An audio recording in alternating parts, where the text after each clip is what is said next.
Bismillahirrahmanirrahim. Assalamualaikum warahmatullahi wabarakatuh. Waalaikumsalam.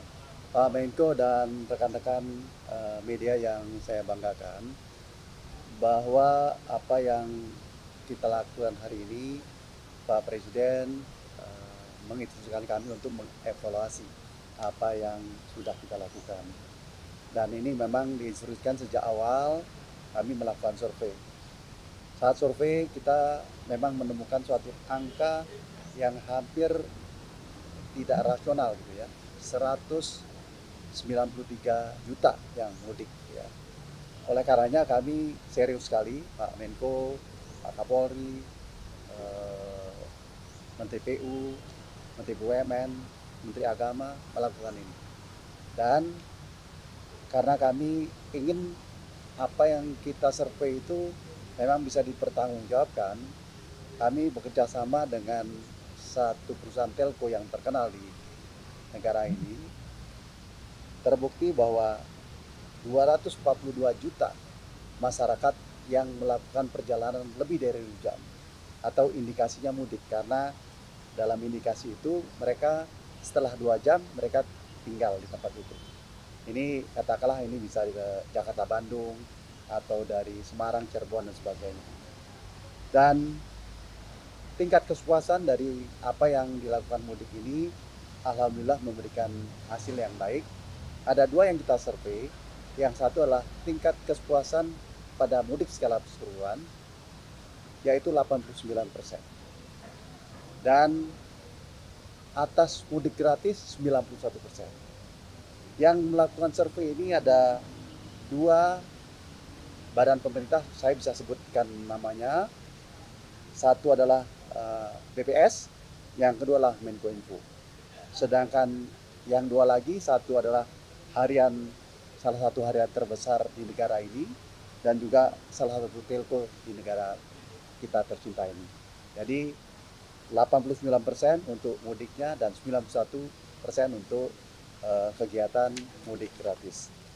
Pak Menko dan rekan-rekan wartawan, apa yang disampaikan oleh Pak Menko tadi bahwa dari unsur keselamatan kita mendapatkan hasil yang baik ya. Terjadi penurunan, tentang kasus itu menurun 8%, meninggal dunia turun 12%, luka ringan minus 10%, memang luka berat naik 33%. Tapi ini memang kita lakukan bersama-sama Pak Menko dan Kapolri, menghimbau agar saudara-saudara kita yang menggunakan motor seyogyanya tidak melakukan itu. Solusinya adalah mudik gratis. Nah, ini kita akan pertahankan, dan ini menjadi satu catatan dari apa yang disampaikan Presiden. Nah, oleh karena itu, melengkapi apa yang disampaikan oleh Pak Menko tadi, nomor satu itu adalah rest area. Rest area baik di Cipali maupun ke arah Merak. Fungsi rest area adalah untuk tempat istirahat. Tapi fungsi yang lain, dia memiliki fungsi sebagai tempat mendelay volume kendaraan yang menuju satu tempat. Nah, oleh karenanya tadi saya diinstruksikan untuk bekerja sama dengan Menteri PU untuk membebaskan tanah-tanah sebagai rest area yang mungkin tidak langsung untuk rest area. Jadi ada land bank, katakanlah ada 10 atau 15 tempat dibebaskan, masing-masing 5 hektar. Sekarang untuk rest area saja, nanti satu waktu ini menjadi suatu barang yang juga bermanfaat untuk membuat rest area yang tentu. Yang kedua adalah manajemen gate ya. Kita tidak boleh lagi menggunakan tapping. Kilometer 70, kilometer 414 itu panjang sekali. Dengan sistem OBU seperti ERP ya, itu kendaraan langsung lewat dan langsung tercatat berapa yang mereka harus bayar. Nah, ini membuat kelancaran di kilometer 70 dan 414 itu terjadi dengan baik. Lalu dalam survei kita, orang itu paling senang naik kereta api, tapi jumlahnya terbatas. Nah, oleh karenanya kami mengusulkan dan Pak Presiden setuju agar KAI menambah jumlah transit, sehingga perjalanan kereta api yang memang diminati itu bertambah.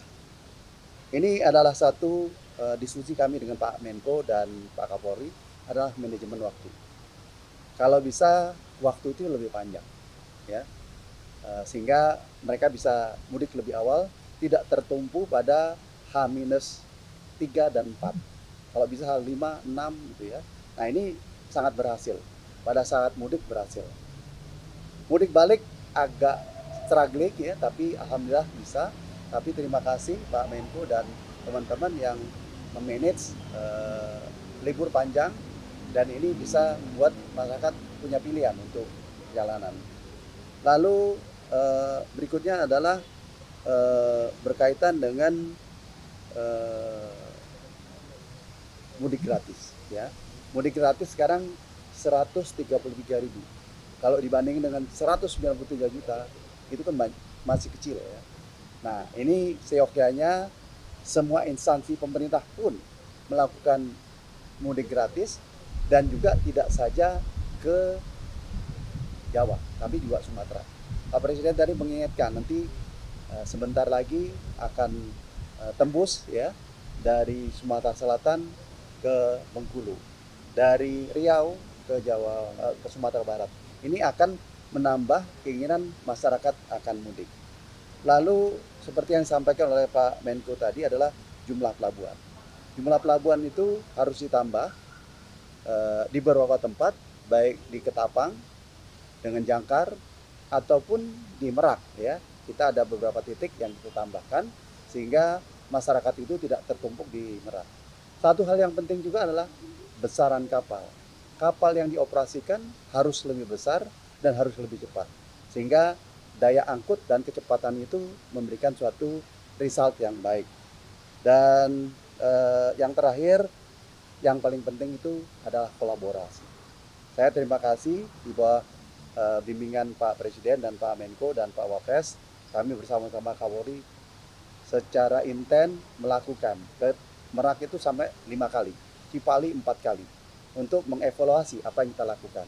Nah, oleh karenanya kami juga terima kasih apa yang diberikan oleh media yang selalu memberikan respon. Walaupun itu beritanya tidak baik, justru menjadi suatu masukan bagi kami untuk mengambil eksekusi bagaimana solusinya. Jadi peran komunikasi sangat penting dan ini harus ditingkatkan supaya kita mendapatkan mudik yang lebih baik. Saat itu kami punya tagline yang juga doa, mudik ceria penuh makna. Mudah-mudahan dengan angka 89% doa itu terkabul. Demikian, terima kasih. Wassalamualaikum warahmatullahi wabarakatuh. Waalaikumsalam.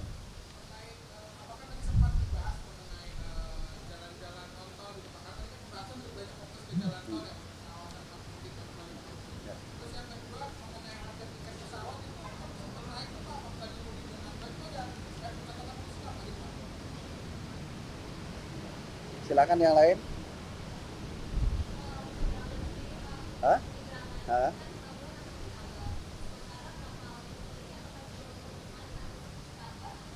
Ya.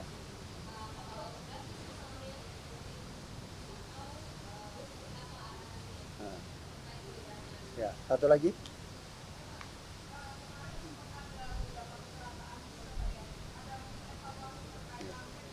Ya. Ya. Ya. Ya, baik. Satu Bapak dulu, Pak. Satu berkaitan non-tol, tadi dibahas juga, tetapi memang kalau dilihat dari pergerakan yang terjadi, non-tol itu tidak signifikan. Jadi saya secara khusus mengevaluasi, saya jalan dari Semarang sampai ke Cirebon, itu lancar. Jadi tidak ada suatu stagnasi di sana. Nah, kalaupun ada masukan, kita memang sangat beruntung memiliki kepala daerah yang sangat kooperatif. Mereka membuat posko, menyediakan makanan, menyediakan tempat istirahat, sehingga non-tol itu berjalan relatif tidak ada isu. Ya. Kedua, tarif tiket ini sebenarnya common seperti yang dulu, bahwa bila ada supply yang terbatas dan demand itu banyak sekali, pasti hukum ekonomi terjadi. Tetapi saya pastikan tidak ada harga tiket yang melampaui tarif batas atas. Ya. Yang kedua berkaitan dengan penyeberangan, benar.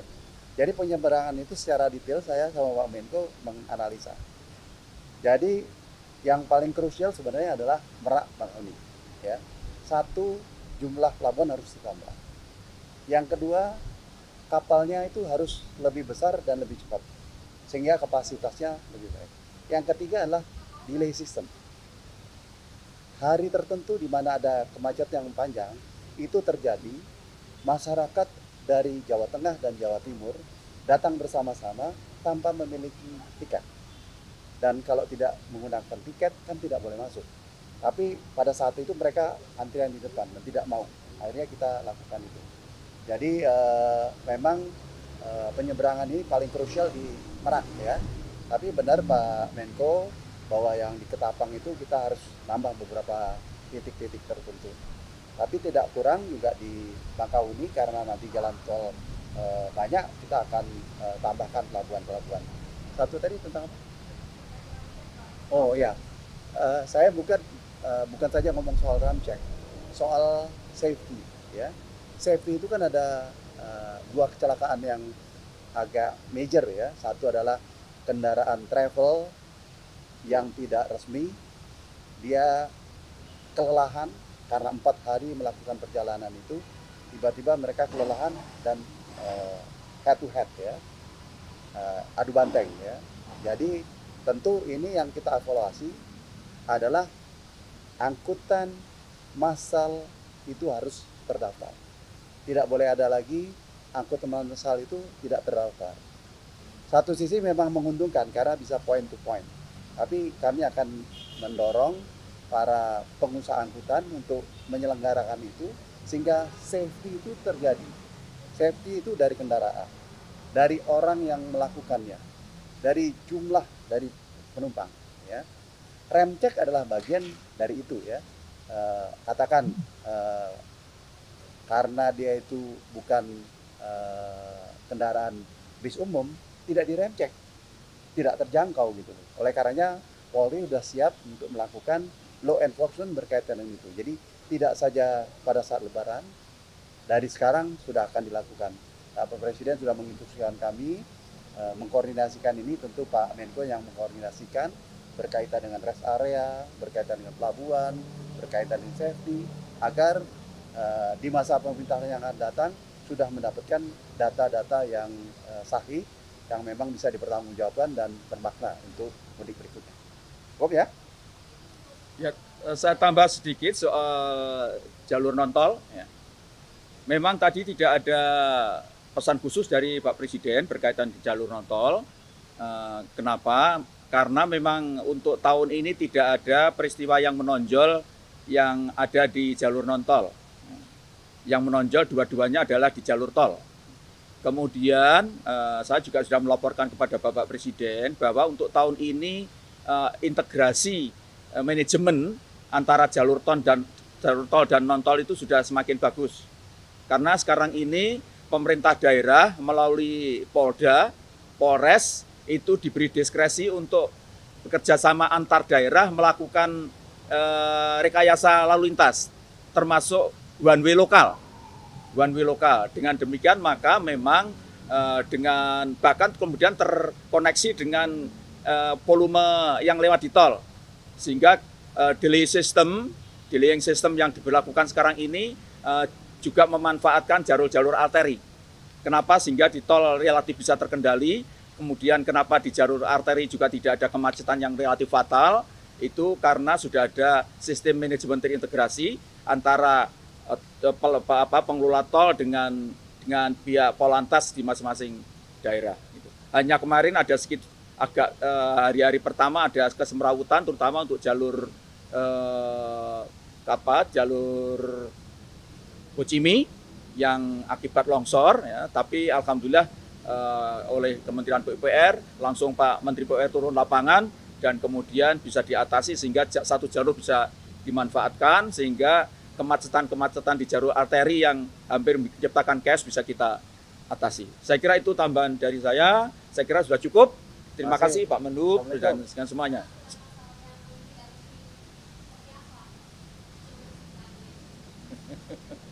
Ya satu, mereka kan melakukan itu dengan online. Ya, jadi saya apresiasi saat kami berkoordinasi dengan Korlantas, dengan itu bisa dijangkau mereka ya. Nah, dengan melakukan tilang terhadap mereka, saya melihat bahwa beberapa kendaraan itu sudah dikandangkan, sehingga ada rasa takut baik mereka yang menyediakan maupun mereka yang naik ya. Tapi peran media perlu penting ini, mengedukasi masyarakat kalau perjalanan jauh ya pakai angkutan umum, bukan angkutan pribadi, apalagi yang mengendarai itu 4 hari nggak istirahat. Jadi saya yakin bahwa Polri memiliki satu sistem untuk mengidentifikasi ini ya. Oke, terima Ya, kasih. makasih. Makasih Pak Menlu.